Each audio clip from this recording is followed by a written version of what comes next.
आपण सुनुछंती रेडियो तोसाली। स्वागतम। आज आम एक एमिति विषय पर कथा हेबा जहाँ आम जीवनर माने प्रतिटी दिग को छुई थाए आमर मनोभाव बा एटीट्यूड।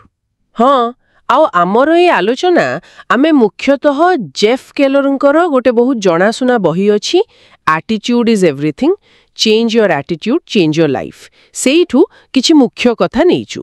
अच्छा, एटीट्यूड इज एवरीथिंग बहीटा तो बहुत पॉपुलर।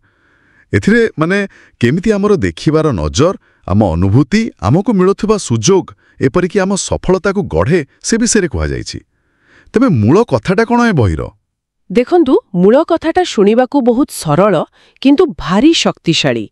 आमे हुए तो बाहरर परिस्थिति को सबुबेले बदलै परिबानी। हाँ, सेटा तो संभव नुहे सबुबेले। किंतु से परिस्थिति प्रति आमर जो प्रतिक्रिया माने आमर मनोभाव ताकू आमे पूरापूरी नियंत्रण करि परिबा। आउ एइटा ही प्रकृत शक्ति। एटा बहुत गुरुत्वपूर्ण कथा कहिले। बहिर प्रथम भागरे कहा जाइछि जे सफलता आम मन भितरु ही आरंभ हुए। आउ गोटे मुख्य कथा है आम मनोभाव गोटे झरका भली जो आम दुनिया को देखू। एटा केमिति काम करे? हाँ, भावंतु गोटे झरका जदि काचटा मैला ताहले बाहर दुनिया भी तो मैला दिसिबो ना। हाँ ठीक। सेमिति आम मनोभाव भी गोटे मानसिक फिल्टर परी। जदि आम मनोभाव सकारात्मक ताहले साधारण जिनिसरे भी आमको सुजोग देखाजिबो, किंतु जदि नकारात्मक ताहले भलो जिनसरे भी खाली समस्या ही दिसिबो। एकदम जेमिति केलर गोटे उदाहरण देइछंती।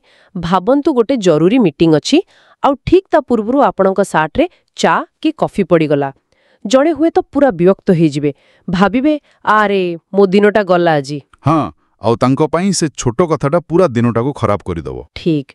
आउ जणे हुए तो भाबी पूरा वीडियोटी पाई डिस्क्रिप्शन देखंतु।